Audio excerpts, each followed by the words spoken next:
The things that we have in our heart that we think are impossible are often just milestones waiting to get accomplished if you can push those limits. Listen, everything was impossible until someone did it, so you can either hang around people that tell you it can be done or hang around people that inspire possibilities. Welcome to the Path to Unlimited, weekly interviews with entrepreneurs, athletes, artists, those that inspire possibilities. And I'm your host, Julian Marion.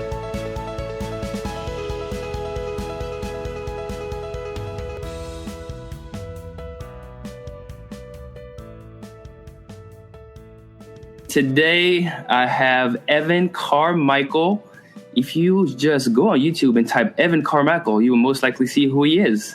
He's the guy that has all those cool videos with the yellow signs on the videos about the top 10 success rule for most of the successful people that you can think of, right? So it's really hard not to find him. So Evan, welcome to the Path to Unlimited.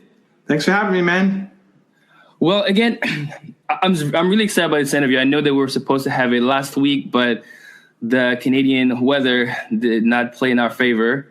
But we are back for this amazing time together. So I really want to kind of dive deep into your story, some of the self-imposed limitation that you had, and those that other people put on you. But quickly, for my audience, can you tell us a little bit more about you and your business? Sure. I believe in entrepreneurs. I help entrepreneurs kind of at scale. So I have a popular YouTube channel, Twitter account, website. YouTube is probably where I think you found me. On there, I post daily videos to help entrepreneurs achieve greatness, unlock their minds, fight their self-imposed limiting beliefs, and do something that they feel they could really make an impact with. Awesome. So I know you have the Nespresso, right? And so I can't wait for this one. So what is your, I know that sometimes an entrepreneur or small business owner, you constantly have those moments where you kind of drift a little bit, right? And you have to refocus yourself. So do you have like a mantra or go-to quote that kind of just refocuses you, to what you want to accomplish? I don't know that I have a single quote. I think at least for me, what I find is if I look at the same thing over and over and over and over again, like the same quote, it loses its meaning. And I like the variety. I like having, I love, so the Nespresso series that you talked about is a daily series that I have on my YouTube channel where I have famous entrepreneurs and actually people from all walks, famous actors and politicians and innovators and inventors sharing their wisdom. And I find that just surrounding myself with these people on a daily basis gets me wanting to do more. Like I may have done a lot in some people's eyes, but I want to do more. Like I'm nowhere close to what that guy's impact is. And he like pushes me to do a little bit more. And so I find that a lot of them are saying similar things. They just use different words and just kind of different ways of pointing at the same spot, and hearing it again and again and again in different words from different people help reinforce the message and helps me want to push harder to get more done. All right. So clarity on a compelling future, right? What is your why? Like, why'd you wake up every morning and do what you do? I get an insane high from helping entrepreneurs. It's a drug, man. I can't help it. I would do this if I wasn't getting paid. I wasn't getting paid for a long time. We're doing this on a Thursday. This is my third thing of the day in terms of like interviews and stuff. I have more stuff lined up tonight. It's just like constant, and it gives me energy. It's like, isn't that draining for you? No, man, this is awesome. I live for this. I can't help it. This is just, I had my first session years back where I had this event with the YMCA where I helped 3 entrepreneurs, and just leaving that left me feeling like I have to find a way to keep doing this. Even if I'm never making money, I got to keep doing this. I love it too much. And it makes me come alive. So every day I wake up, and the spark usually for me is looking at my YouTube comments, because I see people who have left amazing comments about how my videos have helped impact their lives. Mm-hmm. And it makes me just want to do it again and do it bigger and do it more and reach more people. Because I remember when I was struggling as an entrepreneur and sucking and having no confidence, I wish that I had this to be able to turn to. And so I'm trying to be that person for other people. That is awesome. So are you an early bird, a night owl, or an early owl? It's kind of a mixture of the two. I think I would default if I could to night owl. But I tend to be, I like to spend time with my wife too, and I tend to wake up with her. And so we'll usually go to bed between 11 and midnight and wake up in the 7s somewhere. So I don't know what you call that. That's not quite an early morning person. Yeah. It depends, right? It depends on where you're from. I'll get my most kind of flow stuff later. Like everybody's going to bed, I'm in the zone. I'll often get, and when I'm in that zone, I work. I just go through it. Cause if I go to bed, that when you're in the moment of flow, you got to stay there as long as possible because you're about to create gold. That's some amazing stuff that's about to come out right now. And so you got to stay there as much as you can. So I might then, stay up till 4 or 5 in the morning, then crash, and then, crash out and sleep in the next day. But in general, I stick on a routine. Okay. Cause I know you have a clear schedule, right? You have a very clear, very disciplined in terms of when you post. Consistency, I think is key to you. So do you split your work in terms of like, this is some of the activities I do in the AM, those are some of the activities that I would do in the PM based on my energy level or not? Kind of. I have a specific a routine, I guess, that I follow in the morning every day. And I find that I need to set myself up for success every day. I need to surround myself with greatness every day in the morning because that flows. That has an exploding effect on the rest of your day. A lot of people don't have morning routines that are great, that build them up to be amazing, build them up to be the best version of themselves, right? They fall into their day by accident. And so for me, starting the day by looking at the YouTube comments and watching an espresso video gets me thinking bigger. From there, I tend to chunk my days out. So Thursday is my public-facing day. It's my interviews. It's my, if I'm on radio or TV or meetings or phone calls, it's all packed on a Thursday. Monday is my new business day that I took over. So I spend a day in that business. Tuesday is my writing day. And I find too many people kind of switch between tasks. Mm-hmm. If I'm writing and then we did this interview, before the interview, I'd be like, I've got this interview in half an hour. Okay, I can't write now because I'm going to be, worried about finishing on time. And then, that would be an interruption to my writing. It's hard to get back into it after. So on my writing day, I don't have to, I don't shave. Not that I don't even know if I shaved today. I don't think so. But, whatever. Like I can be in my pajamas all day, whatever. I'm just like total introvert mode. Don't talk to me. Don't interrupt me with anything. I need to get this stuff done. Thursday is the exact opposite. It's like all I'm doing is talking to people, meeting, and I just bounce from one to the next, to the next, to the next. And I carry the energy. Like I'm going to carry the energy from this with you to the next person I meet. Is like coming on, boom, swinging already in a high. And I find if you can bunch those similar types of tasks together, it makes you a lot more productive. And that flows the energy from one to the next, where I don't want to be taking like the on fire, hey, let's go, Julian, into my book. Like I got to then get back deep into that introvert mindset to finish it for me. So I have things that I do every day in the morning, and then the rest of the day depends on what day of the week it is. I do different tasks. Awesome. So batching, right? So you believe really strongly in batching your tasks so that you can move forward. I love it. Okay. So let's move into, limitations, right? What is your take on limitations, personal limitations in business or in life? I think it's the biggest thing that holds people back. I think it's something that most people don't talk about or aren't even aware of. You're definitely a product of your environment and the people around you and the conditioned thinking that you've been used to from everything in your environment. Every major breakthrough that I've ever had in my life has come from breaking through a limiting personal belief that I've had. And also, I guess, beliefs of other people put on me. Mostly, though, my own. I think it depends on how much you listen to other people for feedback or not, or how much of your self-worth comes from other people. So as an example, my first company when I was 19, I had a software company and was sucking at the start, $300 a month, not able to survive. And the biggest thing that held me back there was I thought, I'm 19, I'm selling scientific software. I sucked at science in school, which is true. It was my worst subject. I'm selling to people who are 2 to 3 times my age. they'll never listen to me.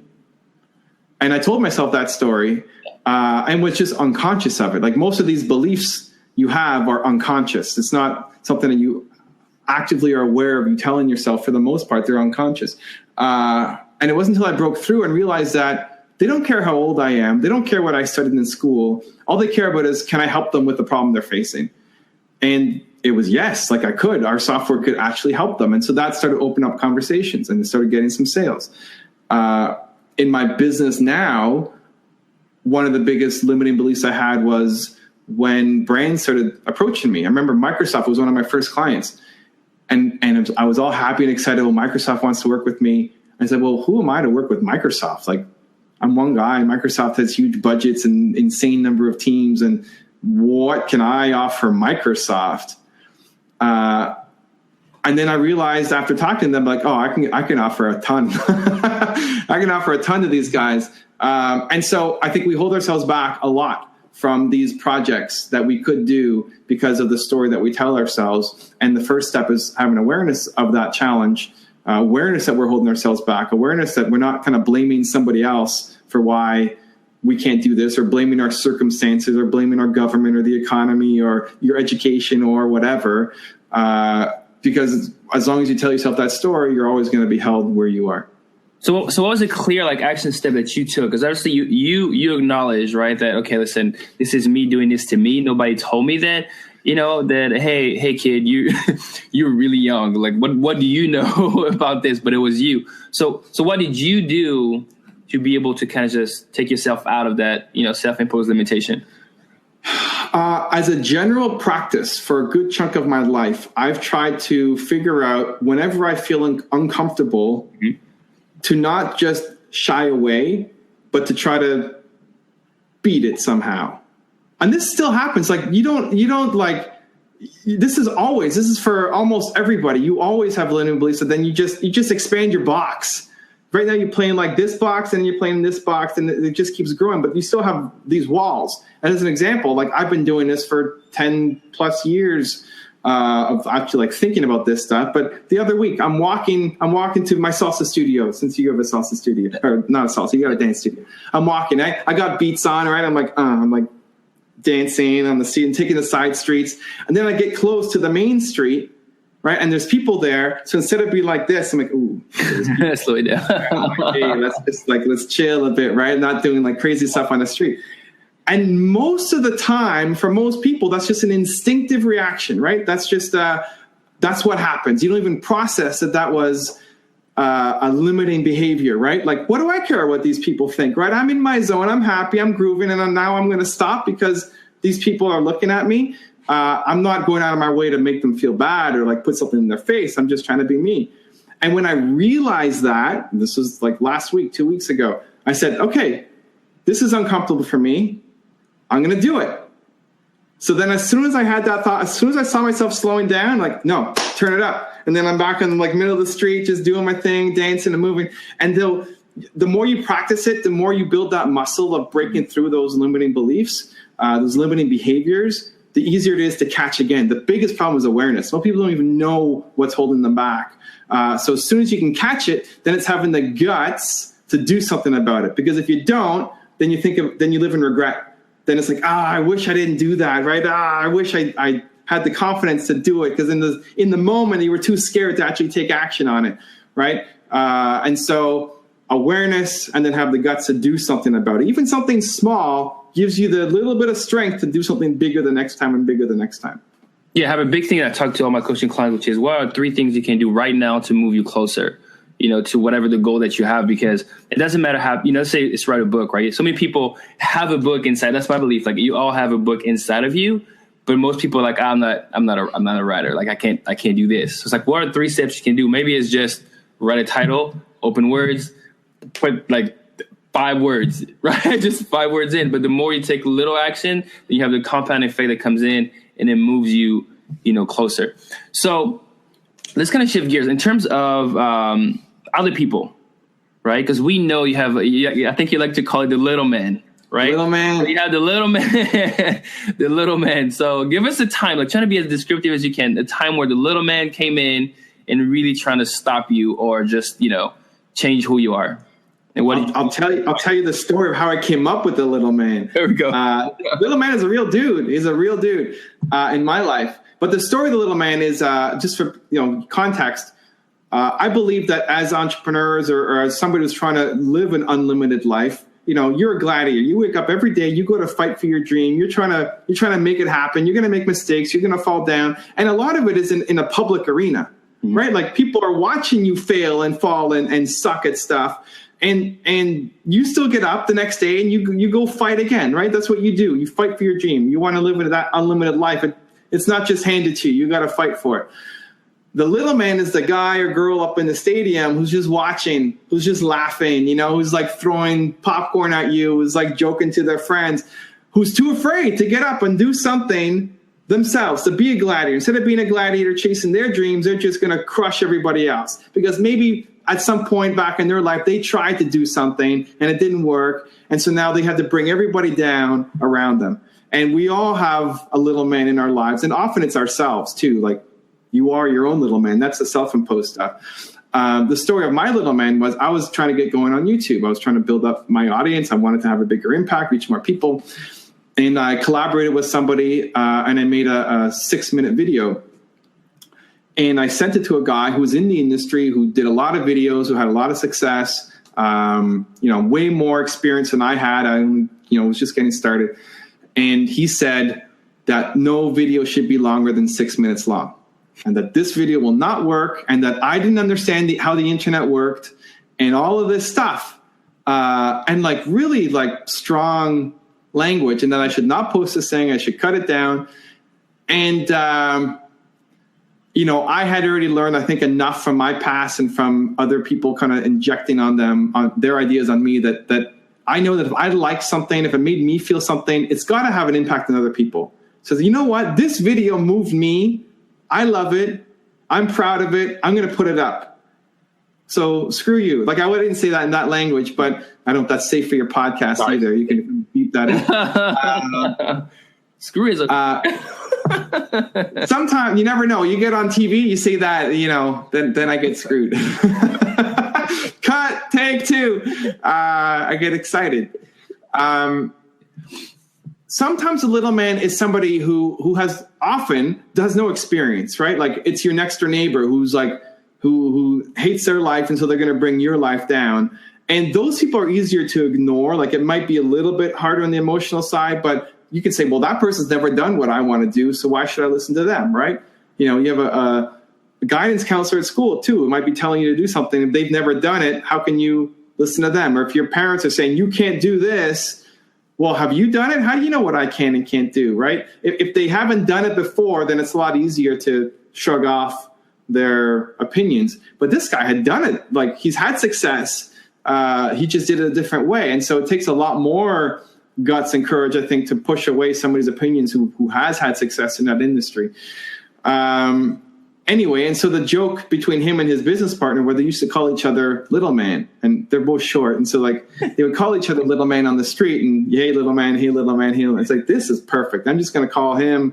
I call him Harry. Harry is the little man. And just having like the guts, I guess, for me to push through and do that. And then realize that, hey, that everybody has this. It's not just me. Everybody's constantly fighting these demons, these little men in their lives who tell them to do something or not to do something. And like, are you living your version of your life or someone else's version of your life? And once you fully embrace that you have complete control and this is in your hands, then it gives you the confidence and freedom to go and actually chase what you feel is the unlimited path. All right. So we talked about fear a little bit, right? And you said that pretty much the fear is it's kind of like the number one thing that is like stopping people from living their dream or just like going for what they feel deep inside they need to produce or create. So besides that time when you're dancing with your headphones, do you have a time when you're really fearful of doing something, but you did it anyway? And, you fight that. Yeah. I think that's the important part, because a lot of people try to avoid being scared, and you're not going to get rid of the fear. It's feeling the fear and doing it anyway, like you said. Lots. I have an insane need for people to feel like that this value in spending time with me. Like I used to feel like I don't like letting people down. I hate letting people down. I'm never late for things. It burns me up to let people down. And so I would always fear whenever I had a speech, when I was ever meeting somebody for coffee, I would fear that I would let them down. Like I wouldn't be good enough. I wouldn't give them information that would help. It's like irrational because every time I have a meeting or speech, it's always off the charts, but I would always fear. And so then I would also like secretly hope that they would cancel on me. You know, like, hey, let's set up a coffee meeting for a month away. Yeah, no problem. I'll come speak at your event or whatever. Sure, no problem. And then like the day of, like, oh my God, maybe I won't do well. Maybe, you know, they're going to feel like they wasted their money. And I would hope that they would call me and say, Evan, you know what? We can't do it today. I'm like, oh, no problem. Great. It's okay.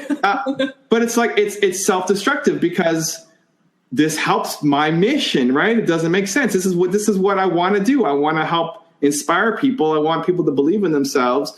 And that's gotten a lot better, I think, just through practice and awareness, like realizing that this is a stupid thing that is in my head that I need to crush to get to where I want to go.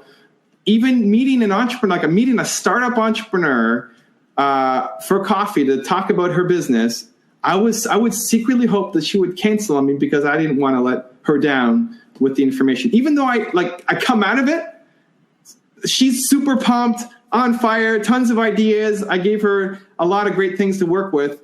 And that's happened over and over and over again. I still would feel going into it that I hope that I give enough value and kind of would get nervous before the meeting and hope that she would cancel. But recognizing that and then practicing it has helped pretty much limit it. Like I'm excited to get on the call with you, do this podcast. But it used to hold me back a lot.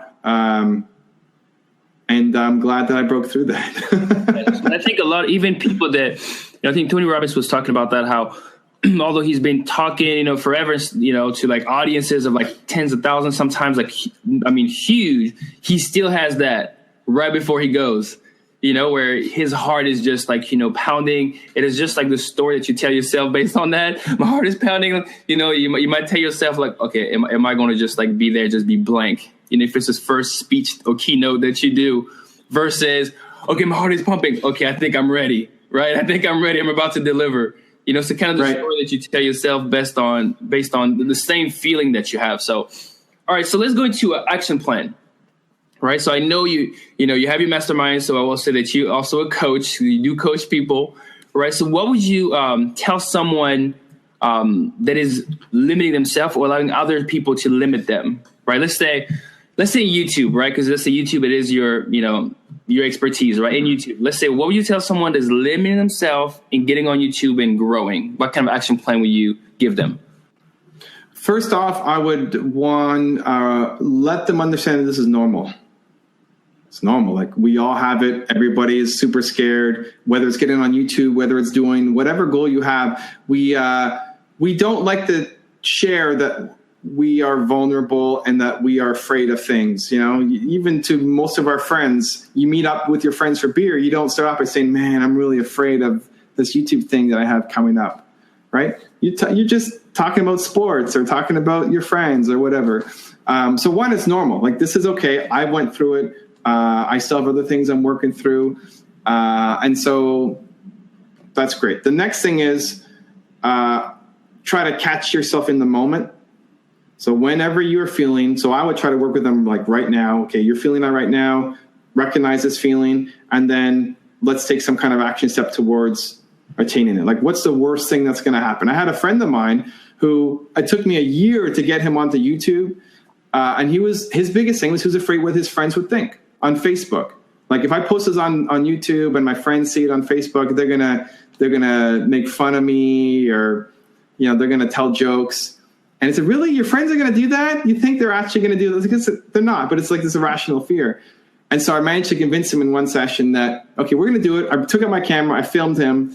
He had a message, we put it up on YouTube, and then I connected with his wife and we tagged all of his friends to watch it.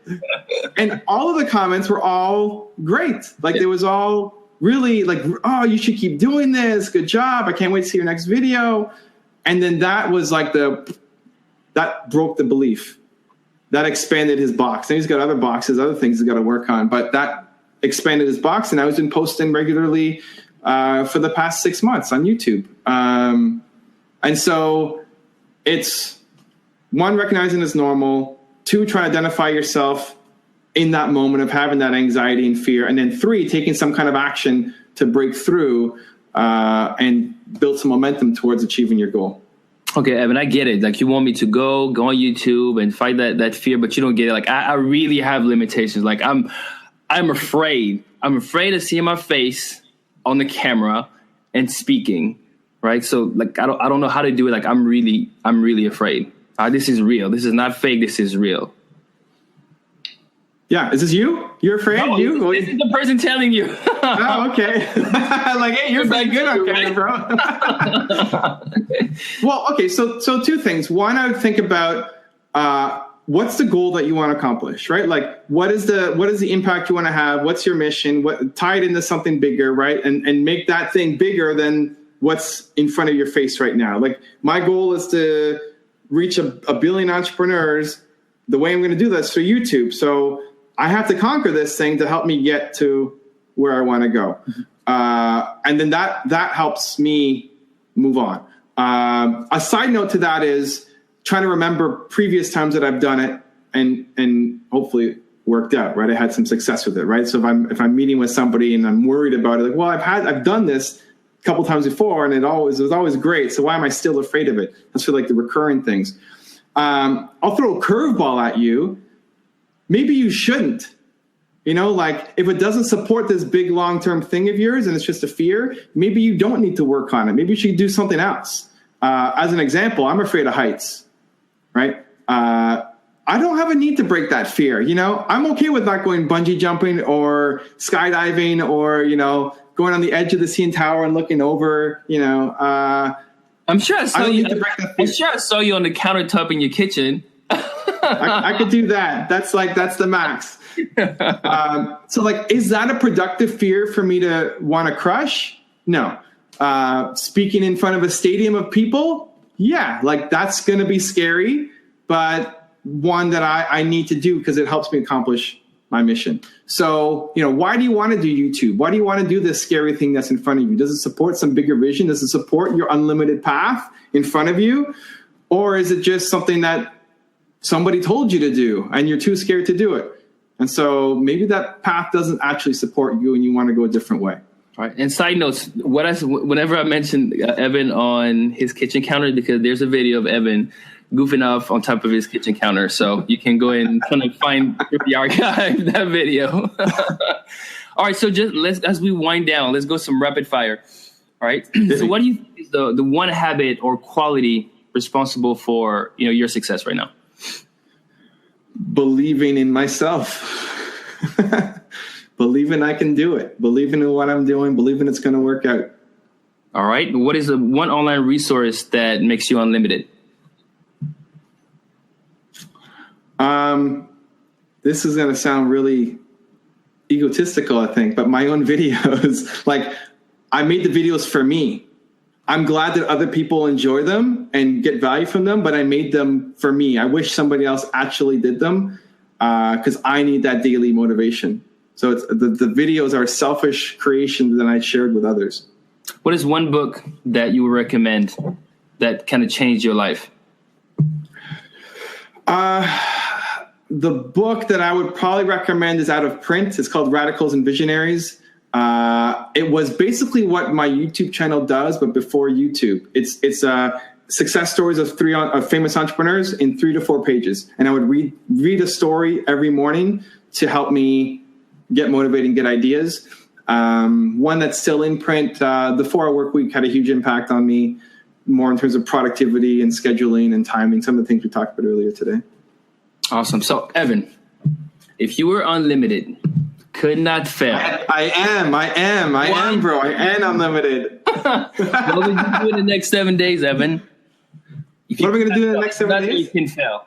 You can fail. What would you do? I don't know, man. I honestly, I'll throw a curveball out, and maybe it's not answering what you want, but I don't really have I wish I could do this. If I get something in my head, I just start to do it. I wanted to build a house before I had the money to build a house. And I just drove by a plot of land and bought the plot of land and figured out a way. Like, I wish I could be here in 5 years. I just start doing it. Maybe that's why, we connected and we're attracted to each other here. But if I couldn't fail, I wouldn't be doing anything. Like, I can't fail right now. Like, I'm already unlimited. Things I'm doing, I'm not going to fail at. If it's a fail, it's learning, and I'm moving on. Like, I already have embodied not failing. And it's an important mindset to take in to whatever you're doing, right? I'm writing a book right now, and it's about to launch to my publisher. I want it to be a business bestseller, right? I want it to be one of the greatest business books of all time. And that might seem like egotistical, and like, it's not trying to say I'm this massive genius, but it impacts your mindset when you're going to go write the book. Like, if I'm sitting down and saying, I'm going to write one of the greatest business books of all time, you approach it differently than I'm gonna write my book. I have a book in me, right? Like something you said, everybody has a book in them, right? I'm gonna sit down and write my book. Well, what's the difference between a book that does insanely well and just another book, right? So you want to bring that. I think that's a challenge for all your listeners too. You bring the unlimited path mindset to everything that you do. You already are unlimited. You can't fail. Now go, take action, do something. Bam! There we go. You heard it from Evan. Evan Carmichael, believe. All right, Evan. So one party piece of guidance, the best way that, we can support you, and, if someone wants to reach out to you, how can they do that? Best way to find me is, type in Evan Carmichael into Google. You'll find my website, my Twitter, my YouTube, whatever method you guys like best. Best way to support me is, consume the stuff and leave comments. That's what fuels me. Your comments on the videos, that keeps me going every day. So check it out, leave a comment, and that's it. You'll be doing me a huge favor. Awesome. Well, thank you so much, Evan, and we'll talk to you soon. Love it, man. Thanks. Well, I hope you've enjoyed this episode with Evan Carmichael. Again, thank you for listening to The Path to Unlimited. Make sure to subscribe and leave a review. It helps us spread our message. And oh, by the way, go to tptunlimited.com to get a free guide to be unlimited in 21 days.